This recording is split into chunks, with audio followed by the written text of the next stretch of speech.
नमस्कार साथियों, आपका यूपीपीसीएस हिंदी मीडियम चैनल में स्वागत है।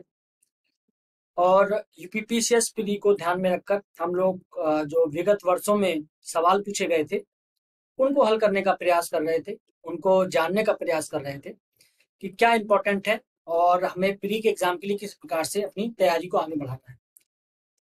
ज्योग्राफी में हमने जो लास्ट जो हमारा लेक्चर था वो हमने डिस्कस किया था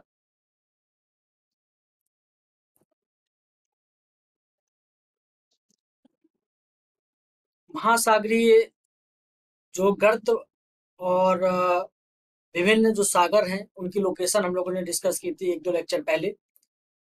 लास्ट लेक्चर पे हम लोगों ने वायुमंडल की परतों के बारे में जाना था समताप मंडल क्या है और आयन मंडल क्या है, उनकी कुछ विशेषताओं के बारे में भी समझा था जो हमारे पेपर के लिए इम्पोर्टेंट है, उनको हमने जानने का प्रयास किया था। इसके बाहर जो मैंने आपको बताया है इन्हीं पर सवाल पूछे गए हैं पिछले 10-15 सालों में, और आप बिल्कुल उम्मीद रख सकते हैं इन्हीं पर सवाल ही आएंगे। इससे ज्यादा टफ नहीं पूछता है। कारण क्या है कि उसको 150 सवाल बनाने हैं। 150 सवाल में हर चीज को टफ नहीं रख सकता है। आप 2 से 3 सवाल टफ रखेगा, ये सबके लिए टफ होंगे। आपको कोशिश करनी है कि जो 100 सवाल आ रहे हैं वो आपके लगभग लगभग कवर हो जाए। ठीक है, तो आपने बहुत अच्छी पढ़ाई की होगी तो आप 100 सही कर सकते हैं। मान लीजिए आपने थोड़ा सा एवरेज पढ़ाई की है और लेकिन अपना 100% देकर आए हैं आप वहां पर, तो आप 90 तक सवाल आप अपने बिल्कुल करेक्ट कर सकते हैं। 90 के बाद जितने भी सवाल रहेंगे 20 से 30, वो आपको लगभग 50% या इस टाइप से जो कंपेरिजन होते हैं उस तरीके से वो हल करने पड़ेंगे। तो आपको करीब 105 के सवाल के आसपास करेक्ट मिल जाएंगे। और जब आप 105 करेक्ट कर लेंगे तो कुछ ऊपर नीचे गलत भी हो सकता है। तो कुल मिलाकर आपको 97 से लेकर 100 के बीच में अपने मार्क्स, अपने questions, number of questions correct करने हैं, ताकि आपके फाइनली जो मार्क्स हैं वो 126 से लेकर 130 के बीच में रहने चाहिए। मैं तो आपसे कहूंगा हमेशा 130 के ऊपर रहिए। 130 के ऊपर अगर आप रहेंगे तो निश्चित तौर पर ये माना जा सकता है कि आप श्योर हैं अपनी चीजों के लिए। और 2-3 सवाल गलत हो जाते हैं तो उसका बड़ा आपको लोड नहीं लेना है, उस पर बहुत ज्यादा फर्क नहीं आता है। आप 130 नंबर अगर आप अपने लाते हैं तो आप हमेशा सेफ जोन में रहेंगे। ये जैसा पैटर्न चेंज हो गया उस हिसाब से मैं आपको बता रहा हूँ।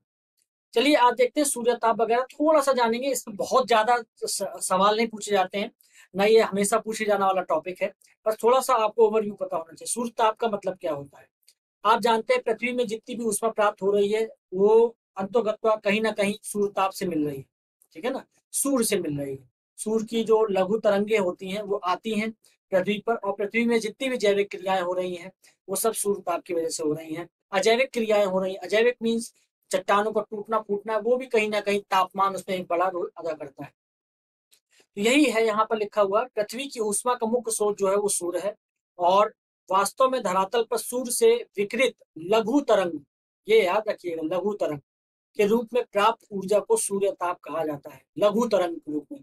तो कल मैं आपको बता रहा था कॉस्मिक रेज बता रहा था, फिर मैंने आपको बताया था गामा, फिर मैंने आपको बताया था एक्स रेज, फिर मैंने आपको बताया था अल्ट्रावायलेट, फिर मैंने आपको बताया था विजिबल लाइट्स, फिर इंफ्रारेड, और उसके बाद माइक्रो वेव्स, और साथ में आपके रेडियो वेव्स।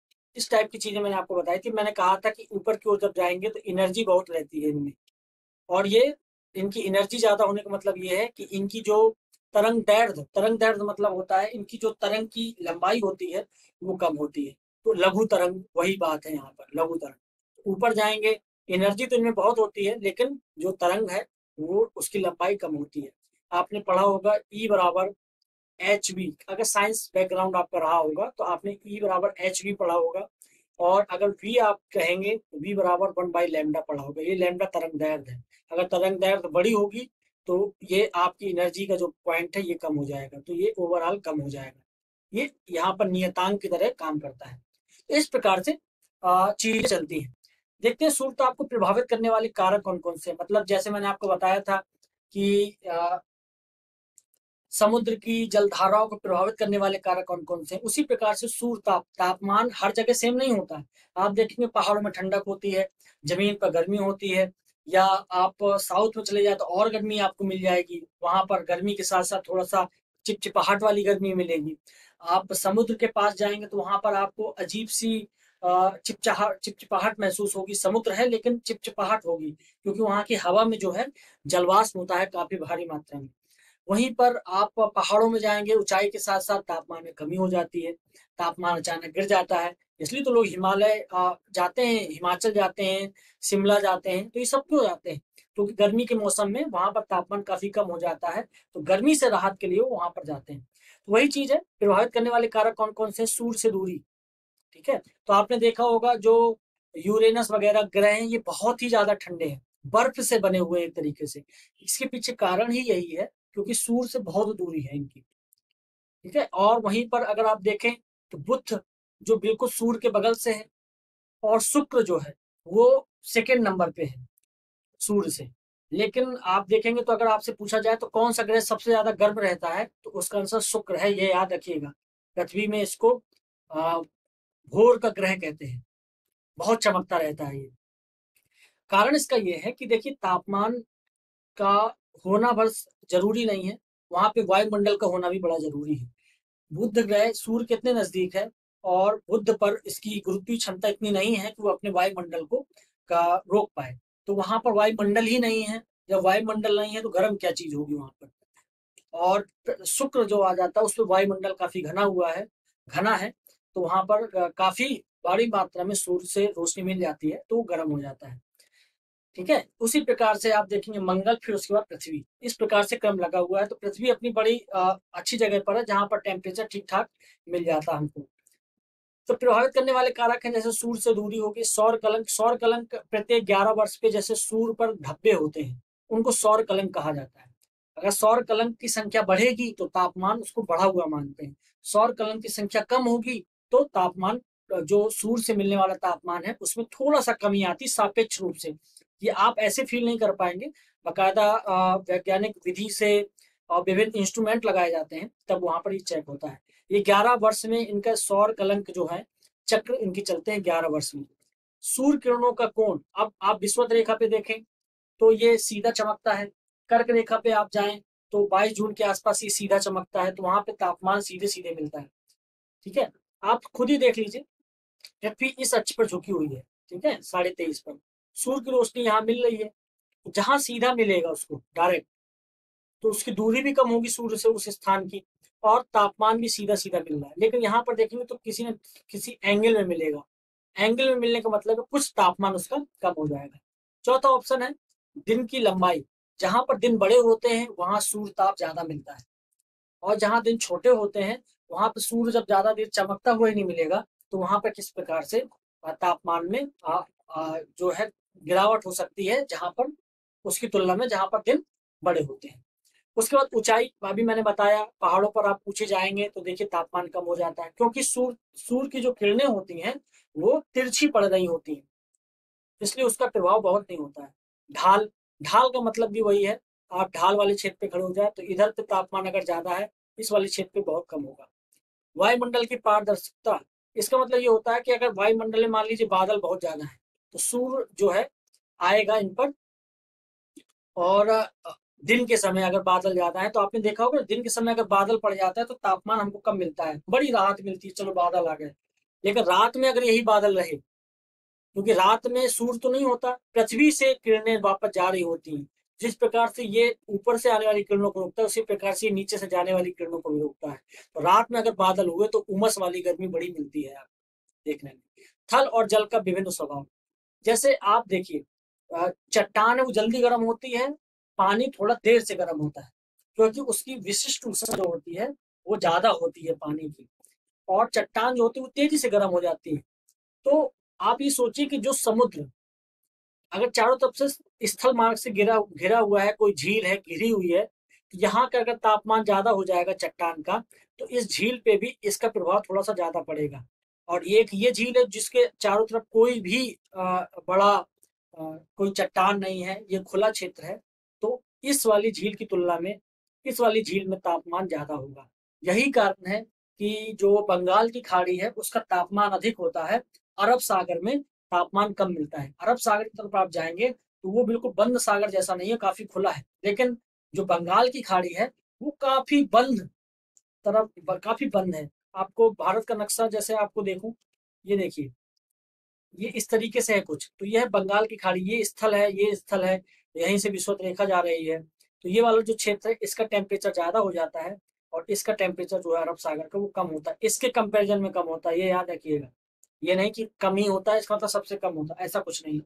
इसके सापेक्ष रूप से इसका टेम्परेचर कम होता है, अगर यहाँ 20 होगा तो यहाँ 19 होगा, ऐसा।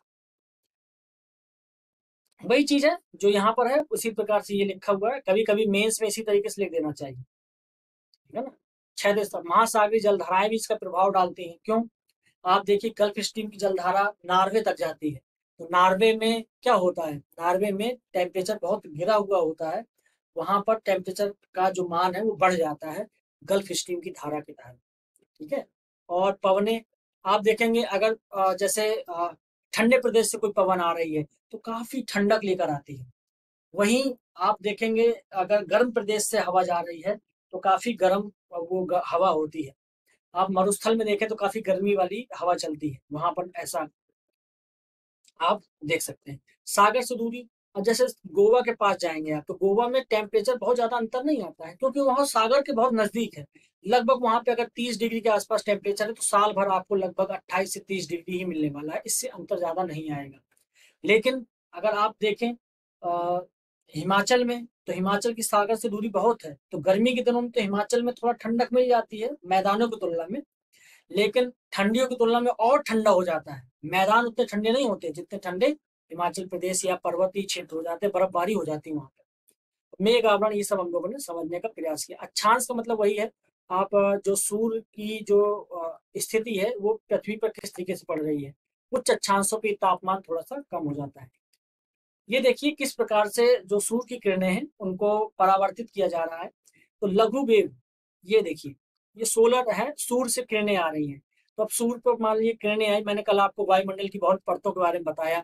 तो परतों में क्षोभ मंडल में बादल भी होते हैं। तो पहले क्या होता है कि जो परतें होती हैं जैसे ही वो आती हैं तो सबसे पहले तो जो मान लीजिए 100 किरणें आ रही हैं, 100%, तो 6% किरणें तो पहले ही आपको बाहर कर दिया जाता है, ठीक है।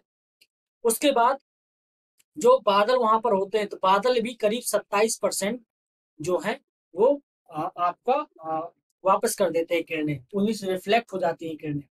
और लगभग 2% के आसपास जो है वो भी यहाँ पर जो छोटे छोटे कण होते हैं उनसे रिफ्लेक्ट हो जाती है। इस प्रकार से करीब करीब आप देखेंगे 35% के आसपास जो बादल हमको मिल रहा है, जो सौर विकिरण, वो वापस हो जाता है। केवल 65% पृथ्वी पर आता है, ठीक है। तो 65% पृथ्वी पर आपको मिलेगा, जिसमें 14% एटमॉस्फेयर में है, 34 आपका आपका अर्थ है, और 17 जो है वो भी पृथ्वी द्वारा आपको मिल जाता है कहीं ना कहीं से। इस प्रकार से 65% हमारी पृथ्वी के वातावरण में आ जाता है, बस आपको ये याद रखना है। 35% वापसी हो जाता है, 65% आता है। लेकिन आपने नियम सुना होगा, ऊष्मा का जितना ऊष्मा आएगी उतना ऊष्मा जाएगी, तभी एक बैलेंस बना रहता है।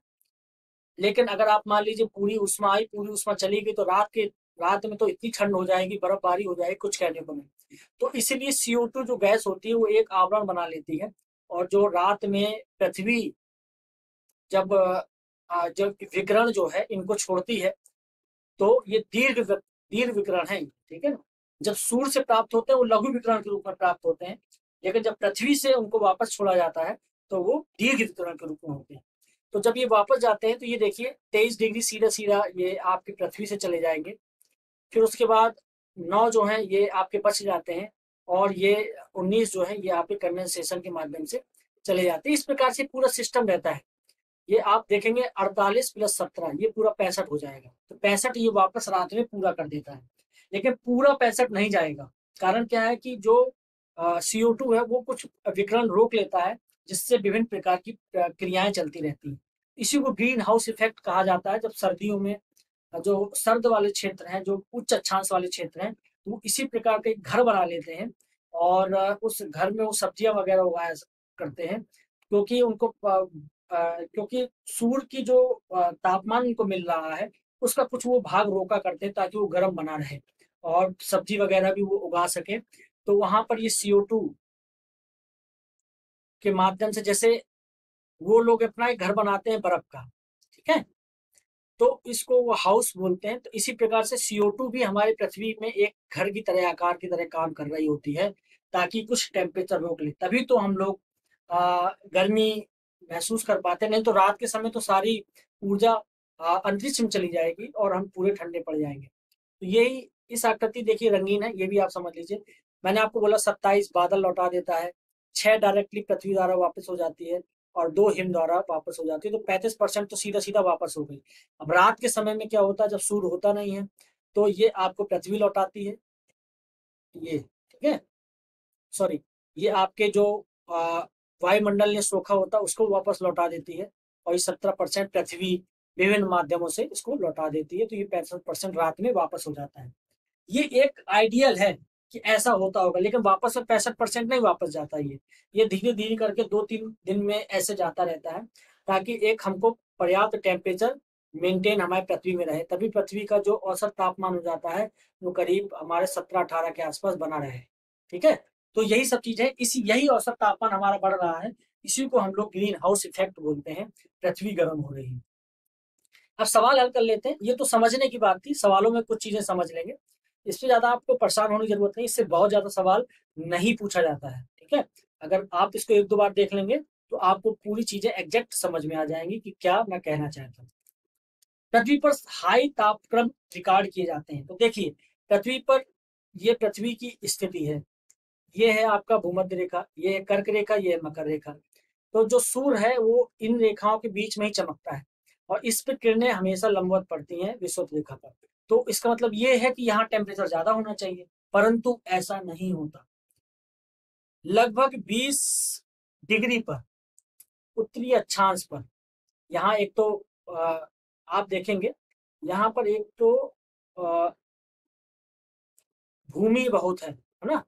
आपने उत्तरी गोलार्ध में जानते हैं, बहुत ज्यादा महाद्वीप है, भूमि भी है, और 20 डिग्री के आसपास यहाँ उच्च वायुदाब का क्षेत्र बनता है, उच्च वायुदाब। तो यहाँ पर उच्च वायुदाब के कारण काफी बड़ी मात्रा में गैस यहाँ पर रहती है, नीचे प्रति चक्रवात की स्थिति बन जाती है, उच्च वायुदाब की स्थिति बन जाती है। तो यहाँ पर टेम्परेचर बहुत ज्यादा राइज कर जाता है। तो ये करीब आपको 20 डिग्री उत्तरी अक्षांश के आसपास इसका आंसर आ जाएगा।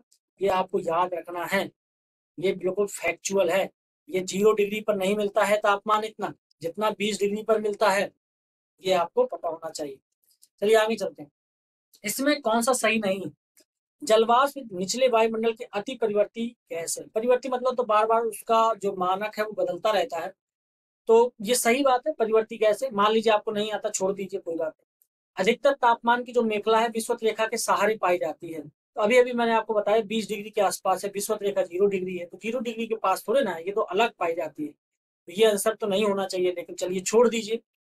शीत कटिबंध उभय गोलार्ध, मतलब दोनों गोलार्धों में उप ध्रुवीय क्षेत्र एवं ध्रुव के बीच स्थित है। तो देखिए, ये पृथ्वी है, ये विषुवत रेखा है, ये कर्क रेखा है, फिर उसके बाद ये उत्तरी गोलार्ध, ठीक है ना, और उसके बाद ये आपका नॉर्थ पोल है। ठीक है, इसी प्रकार से नीचे रहता है। तो इस वाले को हम लोग बोलते हैं उष्ण कटिबंधीय क्षेत्र, इसको बोलते हैं शीतोष्ण कटिबंधीय क्षेत्र, इसको बोलते हैं शीत कटिबंधीय क्षेत्र। तो इस ये मिलता है आपको 65 डिग्री के आसपास से लेकर 90 डिग्री तक। तो यही इसने बोला है। शीत कटिबंध कहाँ से मिलता है? उप ध्रुवीय क्षेत्र, इसी को उप ध्रुवीय कटिबंध भी बोलते हैं। इधर से लेकर नॉर्थ पोल तक मिलता है, बिल्कुल मिलता है, दोनों दोनों में मिलता है यही। ठीक है, तो ये वाक्य सही हो जाएगा, तो ये वाक्य सही हो जाएगा, तो ये तो नहीं हो सकता आंसर, गलत हो जाएगा। जेट, जेट नहीं है, जेट है। जेट वायु धाराएं अत्यधिक ऊंचाई की हवाएं हैं जो धरातलीय मौसम दशाओं को प्रभावित करती हैं। अभी हम लोग पढ़ेंगे तो ये आपको क्वेश्चन बिल्कुल एग्जैक्टली क्लियर हो जाएगा कि हम क्या कह रहे थे, उस समय क्या बातचीत कर रहे थे। तो ये जेट है, तो ये ऊंचाई पर बहने वाली एक गैस की बड़ी वायु की एक बड़ी धारा होती है, जो एक निश्चित दिशा में बहती है, और इसका प्रभाव मौसम दशाओं पर भी पड़ता है। तो ये बात भी सही है, तो ये आंसर नहीं हो सकता, ये आंसर नहीं हो सकता। अभी अभी मैंने आपको 20 डिग्री के आसपास बताया था, तो ये वाक्य पूरा तरीके से गलत है। और ये परिवर्ती गैस इसलिए सही है क्योंकि जलवाष्प की मात्रा बहुत सारे फैक्टर पर डिपेंड करती है। जैसे सर्दियों में जलवाष्प उतनी नहीं मिलेगी आपको, क्योंकि सर्दियों में उतना तापमान नहीं मिलता है, उत्तरी गोलार्ध मान लीजिए, लेकिन गर्मियों में आपको जलवाष्प बहुत मिलेगी। तो परिवर्तित होती रहती है, इसलिए इसका आंसर जो है वो बी हो जाएगा। आगे चलते हैं। अटलांटिक महासागर की तुलना में प्रशांत महासागर में तापमान का वार्षिक प्रतिशत अधिक है। इसका क्या मतलब हुआ, पहले ये समझ लीजिए। ये देखिए विश्व का मानचित्र है, थोड़ा सा रफ बनाया है ये मैंने, ये आपका, ये आपका, ये भारत, ये आपका, ये रफ डायग्राम मैंने बनाया है, ठीक है। ये आपका, ये अटलांटिक महासागर है। अटलांटिक महासागर देखो कितना पतला है, और ये आपका प्रशांत महासागर इधर भी है और इधर भी है, ग्लोब में आप देखें। इसमें बोल रहा है कि प्रशांत महासागर में तापमान का परिसर अधिक है। तो यहाँ पर तापमान का परिसर अधिक, तापमान परिसर का मतलब क्या होता है, तापमान बार बार बदलता रहता है वर्ष भर, इसमें बहुत अंतर आता है। तो अटलांटिक महासागर में बिल्कुल आता है, क्योंकि एक बंद महासागर जैसा है। यहाँ भी स्थल है, यहाँ भी स्थल है, यहाँ भी स्थल है, यहाँ भी स्थल है, साथ में बहुत सारी धाराएं यहाँ पर देखने को मिलती हैं। तो तापमान में काफी अंतर यहाँ पर देखने को मिलेगा। वहीं प्रशांत महासागर इतना बड़ा है, उस पर बहुत ज्यादा अंतर देखने को नहीं आता है। तो पहला भाग तो सही हो गया हमारा, ठीक है। तो वार्षिक परिसर का मतलब आप समझ गए, तापमान में काफी अंतर यहाँ पर देखने को मिलेगा। और प्रशांत महासागर लगभग लगभग एक जैसा ही तापमान रहता है। दक्षिणी गोलार्ध में देखें तो उत्तरी गोलार्ध के तापमान वार्षिक परिसर अधिक है। कारण उत्तरी गोलार्ध में क्यों वार्षिक परिसर अधिक है, उत्तरी गोलार्ध में ज्यादा पाया जाता है स्थल। तो स्थल में आप अभी बहुत तेज गर्म कर देंगे तो जल में परिवर्तन नहीं आता है। देखिए आप जैसे सूर्य की रोशनी पड़ती है तो वही चट्टान दिन में इतनी गर्म हो जाएगी और रात में अचानक ठंडी हो जाएगी। लेकिन जल को देखें तो दिन में भी वो उतना ही टेम्परेचर उसका रहेगा और रात में भी लगभग उतना ही टेम्परेचर रहता है। जल में बहुत अंतर तापमान में नहीं आता। तो यहाँ भूमि की होने की उपलब्धता की वजह से, महाद्वीप होने की वजह से, तो इनके में काफी अंतर आता है। इससे लगे हुआ जो महासागर है इसमें भी अंतर देखने को मिलता है दक्षिणी गोलार्ध की तुलना में। अगर यहाँ पर 19 टेम्परेचर होगा, मान लीजिए 18 से 19 बदल रहा है, तो यहाँ पर 20 है, तो लगभग 19.5 तक अगर हो गया तो बहुत बड़ी बात है। तो इसलिए दोनों कथन सही है, इसके आपके दोनों वाक्य सही है। आगे चलते हैं। कौन सा एल्बिडो से संबंधित है। एल्बिडो क्या होता है, एल्बिडो होता है कि जैसे कोई विकिरण आया उसको रिफ्लेक्ट कर दिया, इसको एल्बिडो कहते हैं। तो सबसे ज्यादा एल्बिडो किसकी होगी, तो आपको ये क्रम याद रख लेना है। जो हिम है मतलब बर्फ, बर्फ की हिम सबसे ज्यादा होती है। फिर अगर आपको थोड़ा बहुत कंफ्यूजन है तो मरुस्थल का होता है, ये क्रम याद कर लीजिएगा। फिर धान के खेतों का होता है। ये तीन चीजें क्रम अगर आप याद कर लेंगे तो आपको काफी कुछ क्लियर हो जाएगा, ठीक है। अगर घास के मैदान आ जाते हैं तो घास के मैदान भी धान के पहले आ जाएंगे। घास के मैदान, घास के मैदान जैसे प्रेरी है, पम्पास है, इस टाइप जो घास के मैदान, तो ये क्या है, एल्बिडो। एल्बिडो जो है विकिरण को वापस करने की शक्ति है, ये वापसी की शक्ति है, ठीक है। और शोषित करने की शक्ति नहीं, वापसी की शक्ति है। तो ये आपको मैंने बता दिया, ये आपको कम याद रखना है। एल्बिडो कुछ नहीं, वापसी करने की शक्ति। यहाँ देखते हैं, कह रहा है तीनों की तुलना में सर्वाधिक सूर्यता को परावर्तित करता है। परावर्तित कौन करता है, मतलब ये एल्बिडो पूछ रहा है, एल्बिडो बताना है, एल्बिडो, एल्बिडो बताना है। बालू मरुस्थल, मरुस्थल मैंने आपको बताया, तीसरे सेकेंड नंबर पे है मरुस्थल। अभी जो क्रम मैंने बताया, धान की फसल इसके बाद आती है। बर्फ, नव हिमपात मतलब बर्फ, बर्फ पहले आ जाएगी, ठीक है। और ये प्रेरी भूमि, प्रेरी है, ये प्रेरी, प्रेरी घास का मैदान। तो मैंने घास बोला था ना, धान के पहले आता, तो ये क्रम देख लीजिए। इसका आंसर जो हो जाएगा वो सी आंसर इसका हो जाएगा। साफ रात, क्लाउडी रातों की अपेक्षा अधिक ठंडी होती है। अब देखिए, रात के समय में पृथ्वी हमारे दीर्घ विकिरण के रूप में ऊष्मा को छोड़ती है अंतरिक्ष। अगर मान लीजिए बादल हैं, दिन के समय में बादल रहेंगे तो ये ऊपर से आने वाला जो विकिरण है उसको ये अंदर नहीं आने देगा या बहुत कम आने देगा। ठीक उसी प्रकार से रात में अगर बादल हैं तो इस बार इधर से जो विकिरण जा रहा है ना, इनको ये बाहर जाने देगा बहुत बड़ी मात्रा में, तो ये विकिरण जो है यहीं रह जाता है। तो उस तापमान जो है वो बढ़ा हुआ आपको दिखाई देगा पृथ्वी। अगर ये बादल नहीं होते तो ये सीधा सीधा आसमान में चला जाता है विकिरण और पृथ्वी ठंडी हो जाती है।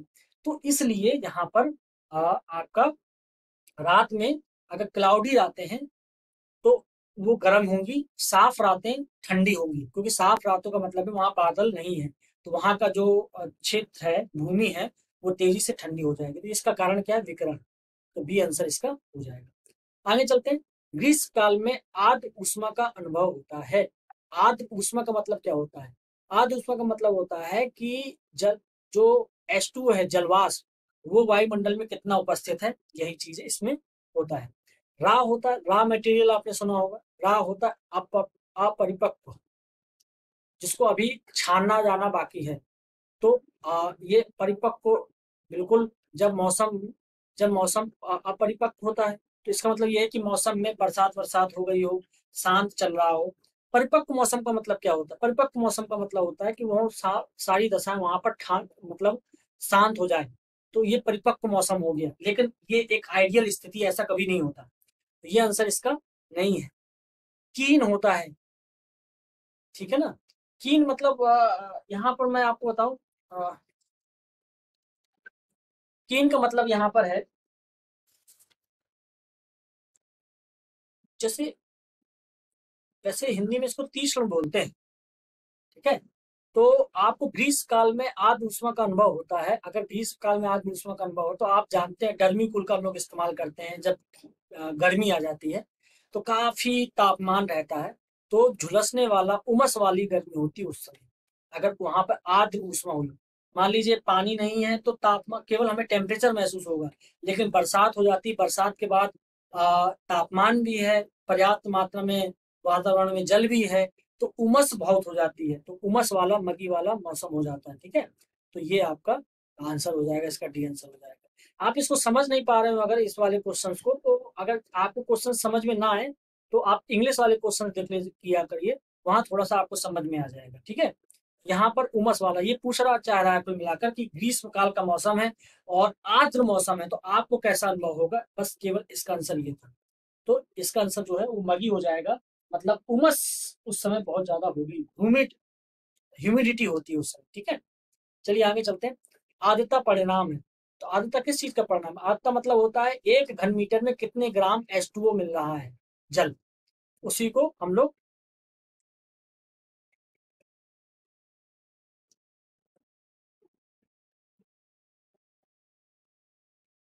ये है ऊष्मा, हवा में नमी की उपस्थिति, ये इसका आंसर हो जाएगा, ठीक है। नमी की जो उपस्थिति होती है, मतलब H2O की मात्रा, वही इसका आंसर हो जाएगा, ठीक है। क्योंकि वाष्पीकरण नहीं है इसका काम, वाष्प उत्सर्जन नहीं, आर्द्रता परिणाम है। आर्द्रता किसकी वजह से है? हवा में अगर H2 की मात्रा मतलब नमी है, तो उधर पे आपको आर्द्रता देखने को मिलेगी। अब ये वाला क्वेश्चन देख लेते हैं। समानतः पृथ्वी की सतह से ऊंचाई बढ़ने के साथ तापमान में कमी आती है, क्यों आती है, ये आपको थोड़ा सा देखना पड़ेगा। वायुमंडल पृथ्वी की सतह से केवल ऊपर की ओर गर्म हो सकता है, चलिए छोड़ दीजिए। ऊपरी वायुमंडल में आर्द्रता अधिक होती है। आप देखिए, ऊपर की ओर जब जाएंगे तो गैस की मात्रा कम होती जाती है। कल ही मैंने आपको समझाया था ये। ऊपर की ओर जाएंगे तो सबसे ज्यादा गैस की मात्रा क्षोभ मंडल की निचली परतों में देखने को मिलता है, ऊपरी परतों में नहीं, ठीक है। तो ऊपरी परतों में देखने को नहीं मिलता, तो आर्द्रता अधिक कैसे होगी? पहले तो वायु होनी चाहिए, तब तो आर्द्रता वहां पर हो सकती है। कौन लेकर जाएगा आर्द्रता? तो दूसरा वाला वाक्य जो है वो गलत हो जाएगा। तो ये गलत हो गया, ये गलत हो गया। अब आपके पास 50-50 में आप आ गए, ये अब आप करना ही करना है, टिक हो जाएगा। ऊपरी वायुमंडल में हवा कम घनी होती है, यही तो मैंने कल आपको समझाया था। तो तीसरा सही होना चाहिए, तो ये आंसर आपका हो जाएगा, क्योंकि 3 है यहाँ पर। वायुमंडल पृथ्वी की सतह से केवल ऊपर की ओर गर्म हो सकता है, तो ये बात भी सही है। ऊपर की ओर ही गर्म होता है, ऊपर से नीचे की ओर गर्म नहीं होता, नीचे से ऊपर की ओर गर्म होता है। पृथ्वी जो है नीचे से ही तो विकिरण छोड़ती है, तब ये आसमान तब ये गर्म होता दिखाई देता है। और ऊपर की ओर जाने पर तापमान में कमी आती है, तो नीचे ऑलरेडी जब गर्म है, तो ऊपर की ओर धीरे धीरे गर्म होना चालू करेगा। तो इस प्रकार से इसका आंसर जो है वो 1 और 3 हो जाएगा। कोई डाउट अगर आपको आता है तो आप पूछ सकते हैं, कोई दिक्कत नहीं है।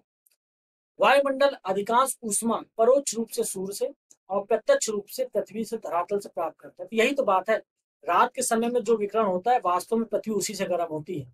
जो दिन में सूर्य मिलता है उससे गर्म नहीं होती, सूर्य के जो लघु विकिरण से गर्म नहीं होती, बल्कि रात में पृथ्वी के दीर्घ विकिरण से ज्यादा गर्म होती है।